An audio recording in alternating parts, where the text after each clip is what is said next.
and have taught them numerous lessons.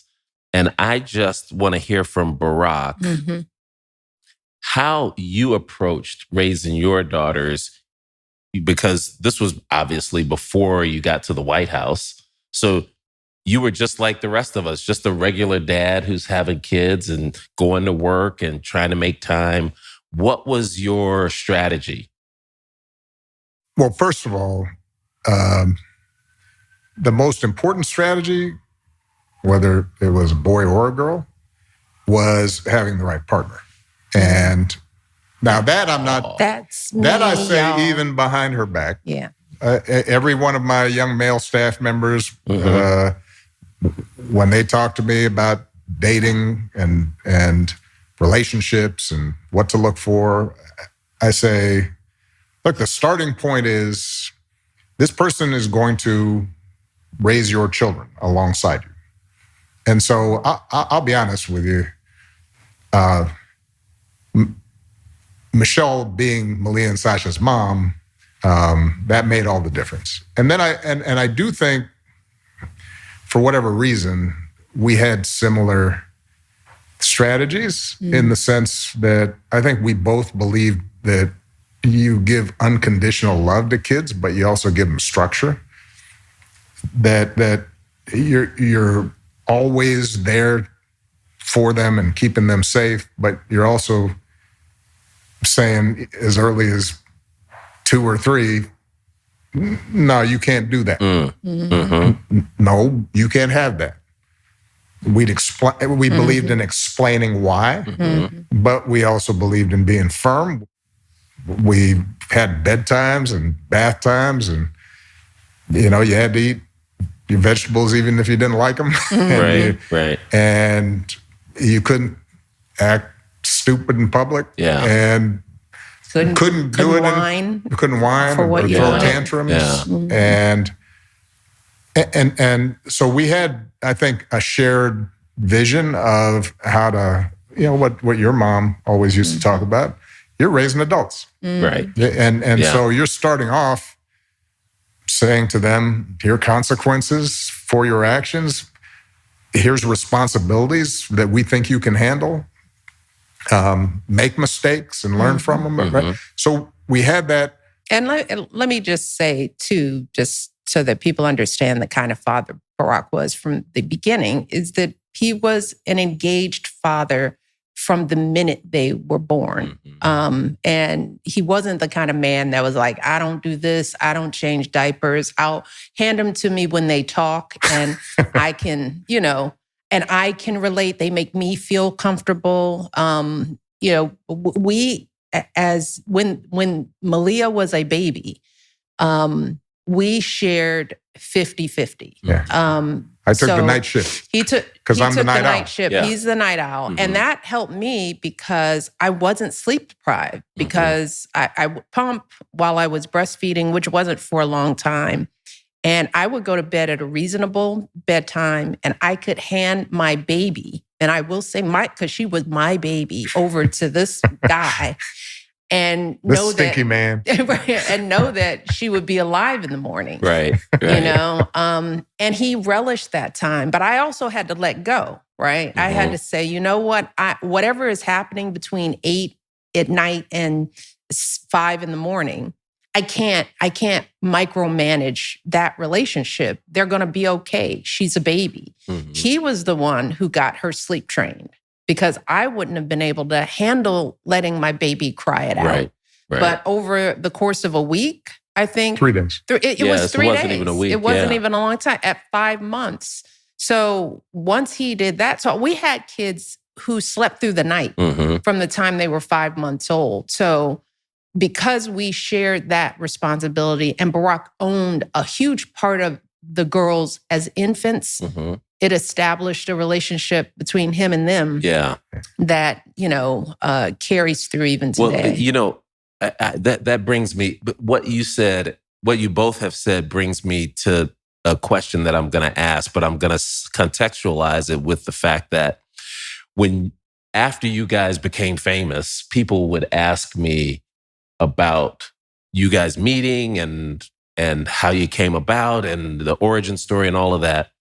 And what I always talked about, and it warms my heart to this day, is that Barack's background is so different from our background. I mean, it's so different, and everybody knows and I used to say, in spite of the fact that we were raised so differently, somehow you developed the exact same values that we did. So much of Barack reminded us of our dad. Our dad, and the way, stuff he said, stuff you said, and it was his consistency, his honesty, his humor, your authenticity before people were using that word, authenticity, your calmness, and it just I brought that up because I think people who haven't asked me that question should know that, and probably want to know, how did that evolve? I did not know my dad. Right. He was in Kenya by the time I had memories. He left my mother and I when I was 2. I met him once. And so I'm really raised by my mom and my grandparents for about 4 years. My stepfather, when we were in Indonesia, who was a very kind man, Maya's dad, my sister's dad, and I have very fond memories of him. But one of the reasons it worked was he didn't pretend like our relationship was more than it was. He was like, "Look, I'm married to your mom. I love you. I'm going to take care of you, but I understand, we're different." And then my grandfather was older. He's white, generationally different. A good heart, but was troubled in a lot of ways and had issues. So I didn't have like the obvious role model the way you did of, all right, here's how you are a dad. And I didn't really have a bunch of uncles around or other immediate family father figures. So I'm kind of piecing it together.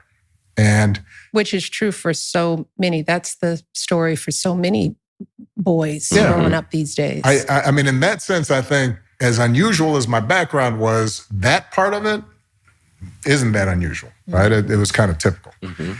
And I think a couple of things happened. Now, I was loved, and that's a starting point, right? The people who were around me cared about me, and I never felt an absence of that.